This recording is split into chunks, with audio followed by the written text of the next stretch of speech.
In my early 50s, I came to a realisation. Most of the things I spent years working hard to achieve, things that showed off my success, they don't impress people anywhere near as much as I thought. And not just that, they come with downsides. The things I'm talking about are the fancy car, the big house, the designer brand clothes, the status symbols. The reality is most people aren't taking any notice at all. I know I don't. I couldn't care less what car you drive or the house you live in. People are far too busy thinking about themselves. And who are these people anyway that you're trying to impress? They're not strangers. They're usually old colleagues or your friends, your neighbours.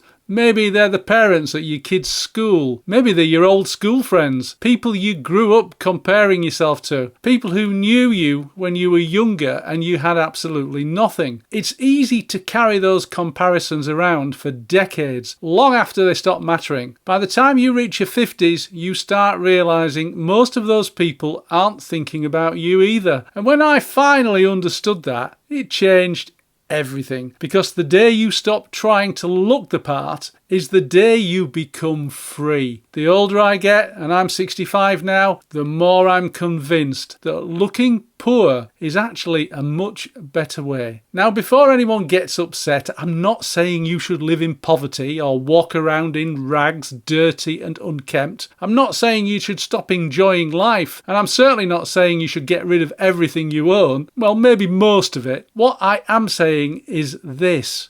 After 60, there's something incredibly liberating about no longer feeling the need to impress anyone. And I think that's the lesson. A lot of people need to learn this, and they learn it far too late. Nobody's paying attention. I think this is one of the biggest realizations of my life. When I was in my 20s and 30s, even my 40s, I imagined people were watching, judging me, comparing me. They see the car, they see the watch, they see the house, they see the clothes. At least that's what I used to tell myself. But the older I got, the more I realised most people are not paying any attention at all. They're far too worried about their own lives. They've got their own problems, their mortgage, their health, their children, their own retirement to plan. They're not lying awake at night discussing what car you drive. They're worrying about their own car. And once you truly understand that, a lot of societal pressure just simply disappears. You stop performing and you stop comparing yourself. And more importantly, you stop spending money on things that were never really for you in the first place. And you start reallocating that money to things that do matter for you. Now for me, that's new experiences and travelling with my family, not more stuff. Status is an expensive hobby. The problem with fixating on status is that it's never just about one purchase. You don't just buy the car, you also buy the hassle that comes with it. You buy the costs of servicing, insurance, road tax.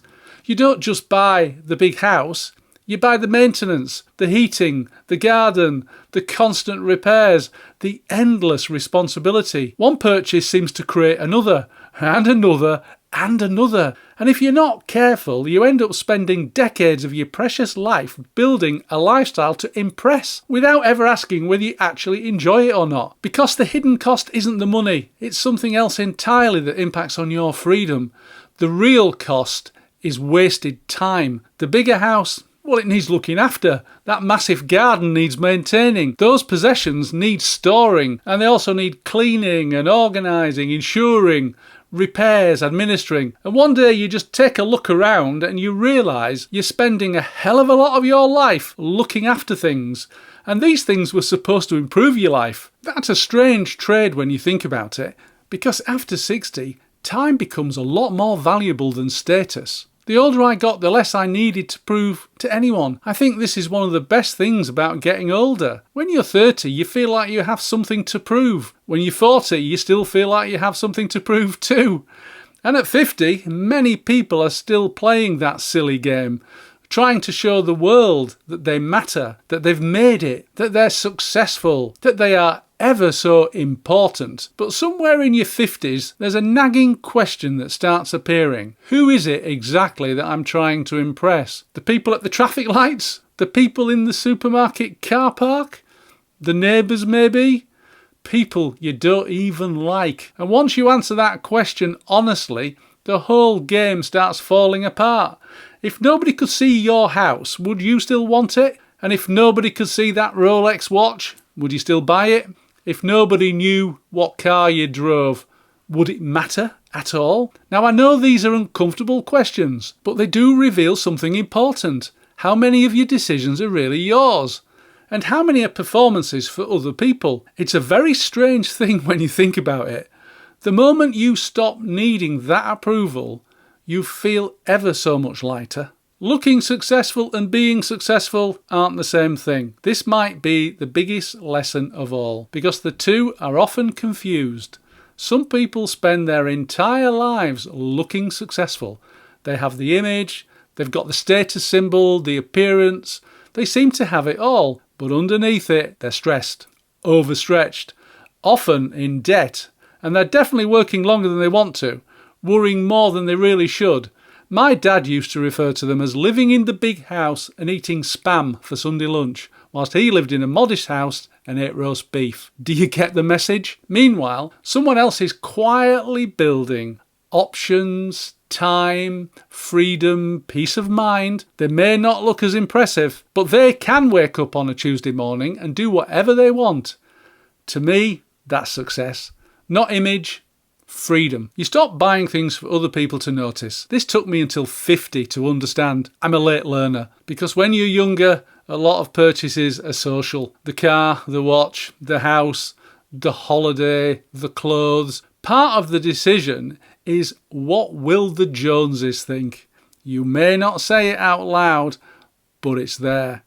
And after 50, that question starts losing all of its power. You stop asking, what will people think?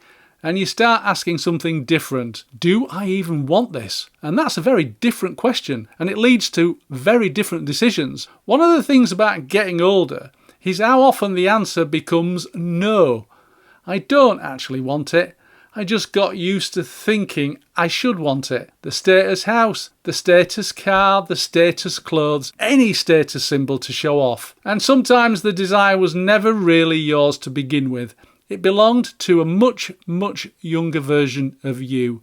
A version still trying to prove something in a dog-eat-dog world. But here's the harsh truth. You don't need the biggest, the newest, the most expensive. You just need what works for you, what makes you happy.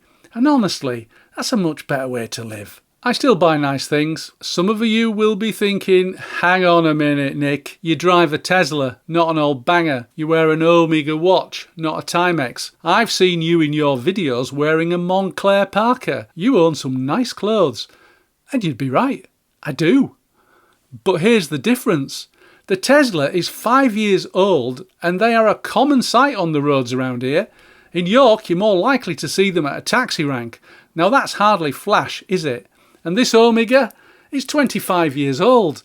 It was a present from my mum and dad for my 40th birthday. I haven't bought a watch in 20 years. And that Montclair Parker you see me wearing, it's 10 years old. I bought it in a sale with 70% off. It's my only cold weather winter coat. They weren't purchased to impress anyone. They were either bought as gifts or for their usefulness, and because I like them. And that's a huge distinction. Full disclosure, 20 years ago, I did own a flash sports car, and on paper it sounded absolutely perfect. It was a beautiful car, a car I'd wanted for years, but the reality was very different.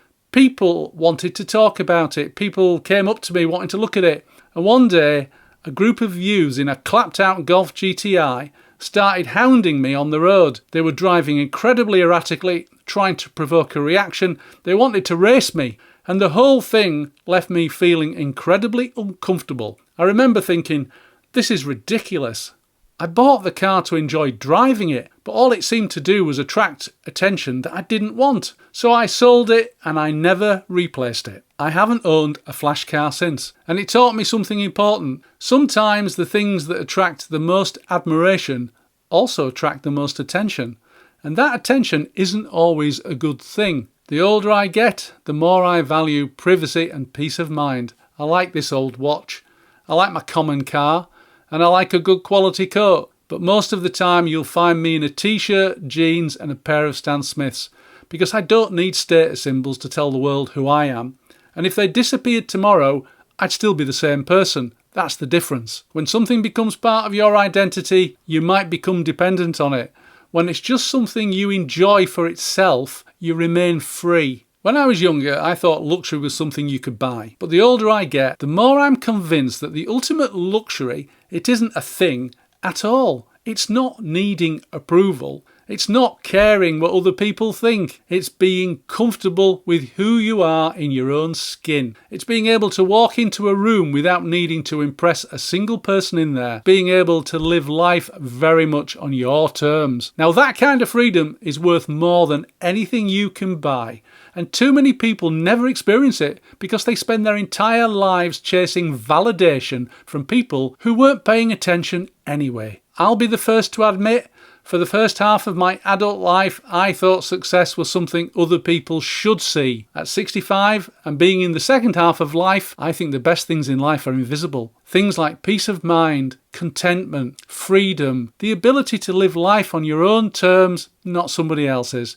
Yes, there was a time I craved attention. Now I value privacy and peace much more than showing off.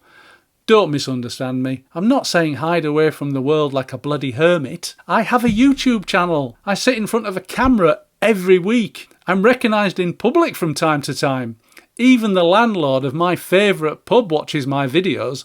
So clearly, I don't object to being seen. What I've got no interest in whatsoever is attracting unwanted attention through possessions. There's something very liberating about blending in when you're in the jungle. So here's my question for you. Do you care less about impressing people than you did 20 years ago?